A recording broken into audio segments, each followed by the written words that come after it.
സാഹചര്യം?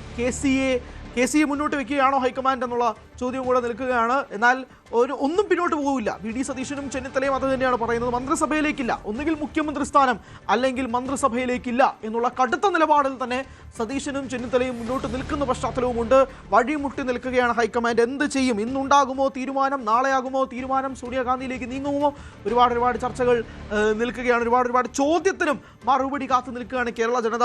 ഇലക്ഷനും കഴിഞ്ഞ് 102 സീറ്റിന് ഭൂരിപക്ഷത്തിന് വിജയിപ്പിച്ചിട്ട് ശേഷം മുഖ്യമന്ത്രിക്ക് വേണ്ടിയിട്ട് തർക്കം, തെരുവിൽ യുദ്ധം, പോര്, ഇതൊക്കെ കണ്ട് തലയിൽ കൈവയ്ക്കുന്ന കേരള ജനതയെ കാണാൻ കഴിയും.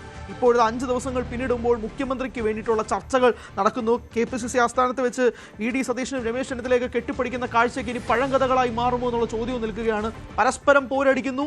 KCക്കെതിരെ സതീശൻ പറയുന്നു, സീനിയോറിറ്റി പറയുന്നു. 2016 പ്രതിപക്ഷ നേതാവായി ചെന്നിത്തല വരുമ്പോൾ പോലും 21 തിരിച്ചടി കിട്ടിയ തുടർഭരണം കാരണം നഷ്ടപ്പെട്ടു പോയ അവസരം തനിക്ക് തിരികെ വേണമെന്ന് ചെന്നിത്തലയും ആവശ്യപ്പെടുന്നു. അങ്ങനെ 3 നേതാക്കളും 3 പെർസ്പെക്റ്റീവിൽ 3 രീതിയിൽ ഹൈക്കമാൻഡിനോട് ആവശ്യം ഉന്നയിക്കുമ്പോൾ ഹൈക്കമാൻഡിന്റെ കാറ്റ് KCക്ക് അനുകൂലമാണോ എന്നുള്ള നിർണായകമായ ചോദ്യം ഈ 45 മിനിറ്റ് പിന്നിടുമ്പോഴിൽ നിന്നും ഖർഗെയുടെ വസതിയിൽ നിന്നും മനസ്സിലാക്കാൻ കഴിയുന്നതാണോ?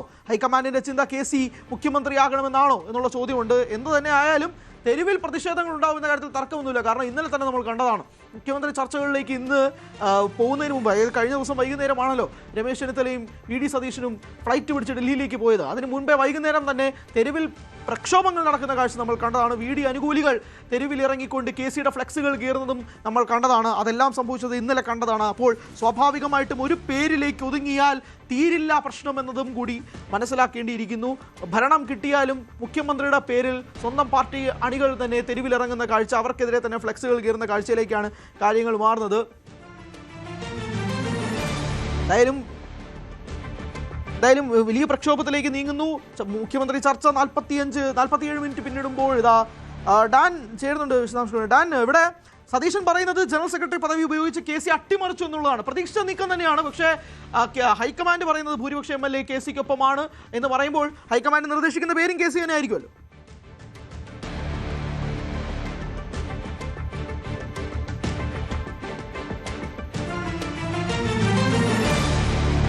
ശരി, അത് തന്നെയാണ്. ഡാനിലേക്ക് ഉടനെ എത്താം. പക്ഷേ എന്തായാലും മുഖ്യമന്ത്രി ചർച്ചകൾ വഴിമുട്ടി നിൽക്കുകയാണ്. KCക്കാണ് പിന്തുണ എന്ന ഹൈക്കമാൻഡ് അറിയിച്ചിരിക്കുമ്പോൾ സ്വാഭാവികമായിട്ടും KC ഉയർത്തി കാണിക്കുക എന്നതാണോ ചിന്ത എന്നതിനെ പറ്റിയാണ് ചോദിക്കുന്നത്. വി.ഡി. അനുകൂലികൾ നമ്മൾ കാണുന്നുണ്ടല്ലോ, ഫേസ്ബുക്ക് പോസ്റ്റിലും സമൂഹ മാധ്യമങ്ങളിലുമൊക്കെ വി.ഡി. സതീശൻ മുഖ്യമന്ത്രിയാവണമെന്ന് ആവശ്യപ്പെട്ടുകൊണ്ട് സിനിമാ താരങ്ങൾ, രാഷ്ട്രീയ നിരീക്ഷകരൊക്കെ തന്നെ രംഗത്തെത്തുന്നു.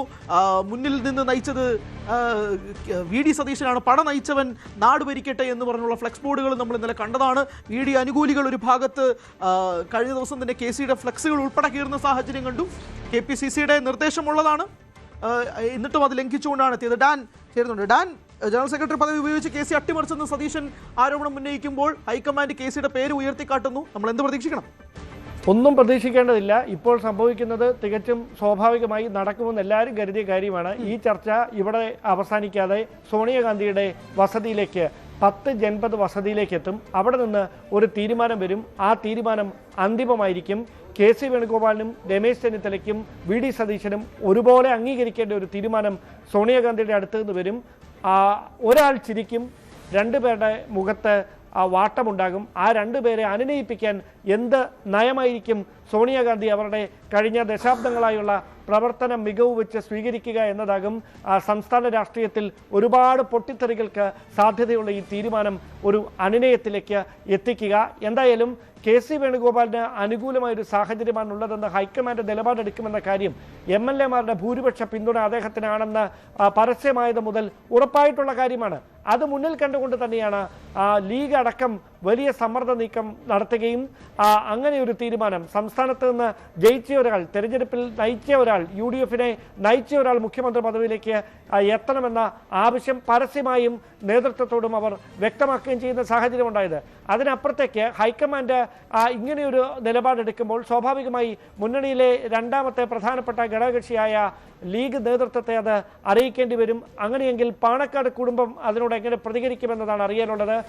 ഒരുപക്ഷെ പാണക്കാട് കുടുംബത്തെ അനുനയിപ്പിക്കാൻ, ലീഗിനെ അനുനയിപ്പിക്കാൻ KC പക്ഷം നേരത്തെ ചില നീക്കങ്ങൾ നടത്തിയിരുന്നെങ്കിലും അത് 100% ഫലം കണ്ടിരുന്നില്ല.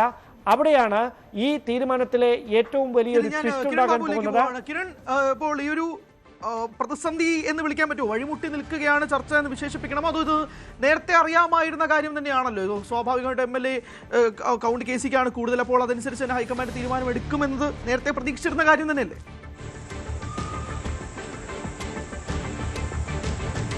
ഹരി, നേരത്തെ പ്രതീക്ഷിച്ചിരുന്നത് തന്നെയാണ്. ഇതിനോട് എന്ത് മറുപടിയാണ് രമേശ് ചെന്നിത്തലയും വി ഡി സതീശനും നൽകാൻ പോകുന്നതെന്നും നമ്മൾ ഇന്ന് രാവിലെ മുതൽ തന്നെ കൃത്യമായി റിപ്പോർട്ട് ചെയ്തിരുന്നതാണ്. അതേ മറുപടി തന്നെയാണ് രണ്ടുപേരും നൽകിയിരിക്കുന്നത്. മുഖ്യമന്ത്രി സ്ഥാനത്തേക്കില്ലെങ്കിൽ ഞങ്ങൾ മന്ത്രിസഭയിലേക്കില്ല, ഞങ്ങൾ മാറി നിന്നോളാം, ഈ മന്ത്രിസഭയുമായി ഞങ്ങൾ സഹകരിക്കില്ല എന്നുള്ള നിലപാടിൽ തന്നെ രണ്ടുപേരും ഉറച്ചു നിൽക്കുകയാണ്. അതോടൊപ്പം ഒരു പടി കൂടി കടന്നാണ് വി ഡി സതീശൻ തന്റെ നിലപാട് അറിയിച്ചിരിക്കുന്നത്. എങ്ങനെയാണ് KC വേണുഗോപാലിന് ഈ തരത്തിൽ ഭൂരിപക്ഷം നേടാൻ കഴിഞ്ഞത്? അത് സംഘടനാ ജനറൽ സെക്രട്ടറി എന്ന നിലയ്ക്ക് ഉള്ള അധികാരം ഉപയോഗിച്ചുകൊണ്ട്, തന്റെ പദവി ഉപയോഗിച്ചുകൊണ്ട് അദ്ദേഹം MLA-മാരെ തന്റെ പക്ഷത്തേക്ക് വരുത്തുകയായിരുന്നു.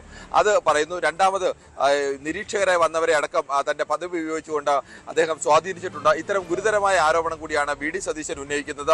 ഇത് ശരിയായ MLA-മാരുടെ മനസ്സിലിരിപ്പല്ല പുറത്തു വന്നിരിക്കുന്നത്. ഇപ്പോൾ പുറത്തു വന്നിരിക്കുന്നത്, ഇപ്പോൾ ഹൈക്കമാൻഡ് മുന്നിൽ വന്നിരിക്കുന്ന കണക്ക് എന്ന് പറയുന്നത്, അത് KC വേണുഗോപാൽ അദ്ദേഹത്തിന്റെ പദവി ഉപയോഗിച്ച് ആ പദവി കാണിച്ച് MLA-മാരെ സ്വാധീനിച്ചും അല്ലെങ്കിൽ MLA-മാരുടെ നിരീക്ഷകരെ വന്നവരെ സ്വാധീനിച്ചും നേടിയെടുത്ത ഒന്നാണ്. അത് ഒരു ശരിയായ കണക്കല്ല എന്നതുകൂടി പറഞ്ഞു വെക്കുകയാണ് വി ഡി സതീശൻ. അതീവ ഗുരുതരമായ ഒരു ആരോപണം കൂടിയാണ് വി ഡി സതീശൻ ഉന്നയിക്കുന്നത്. എന്തായാലും ഇക്കാര്യത്തിലടക്കം സ്വാഭാവികമായും മറുപടി നൽകേണ്ടി വരും. ഹൈക്കമാൻഡ് ഭാഗത്ത് നിന്ന് മറുപടി നൽകേണ്ടി വരും.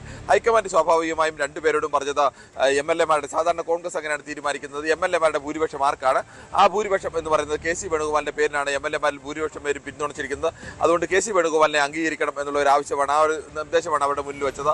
ഈ രണ്ടുപേരും അവരുടെ വാദങ്ങൾ അവതരിപ്പിച്ച ശേഷം അത് അംഗീകരിക്കാനാവില്ലെന്നും ഇത് കൃത്രിമമായി ഉണ്ടാക്കിയ ഒരു ഭൂരിപക്ഷമാണ് എന്നുള്ള വാദമാണ് വി ഡി സതീശൻ പ്രധാനമായും ഉന്നയിക്കുന്നത്. അത് സംഘടനാ ജനറൽ സെക്രട്ടറിയാണ് KC വേണുഗോപാൽ. KC വേണുഗോപാൽ വഴിയാണ് AICC പണമടക്കം നൽകിയത്. സ്ഥാനാർത്ഥികളടക്കം നിർണായകമായ ഇടപെടലുകൾക്ക് KC വേണുഗോപാലിന് കഴിയും.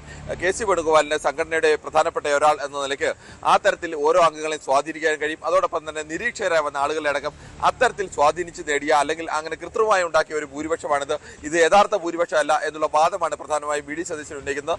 അത്യന്തം ഗൗരവമായ ഒരു വാദം കൂടിയാണ്. ഹൈക്കമാൻഡ് മുന്നിൽ അംഗങ്ങളെ ആ തരത്തിൽ KC പക്ഷം സ്വാധീനിച്ചതിന് തന്റെ പക്കൽ തെളിവുണ്ട് എന്നടക്കം വി ഡി സതീശൻ പറയുന്നുണ്ട്. അംഗങ്ങളെ തന്റെ ഒപ്പം നിന്ന അംഗങ്ങൾ, അല്ലെങ്കിൽ മറ്റുള്ളവരെ പിന്തുണച്ചിരുന്ന അംഗങ്ങൾ, അവരെയൊക്കെ KC വേണുഗോപാൽ നേരിട്ട് വിളിച്ച് തന്റെ പക്ഷത്തേക്ക് സ്വാധീനം ചെലുത്തിയിട്ടുണ്ട് എന്നടക്കമുള്ള ആരോപണങ്ങൾ ഉന്നയിക്കുന്നുണ്ട്. അതുകൊണ്ട് അങ്ങനെ കൃത്രിമമായി ഉണ്ടാക്കിയ, അധികാരം ഉപയോഗിച്ചുണ്ടാക്കിയ ഒരു ഭൂരിപക്ഷം താൻ അംഗീകരിക്കില്ല എന്നുള്ള നിലപാടിലാണ് ഇപ്പോൾ വി ഡി സതീശൻ നിൽക്കുന്നത്.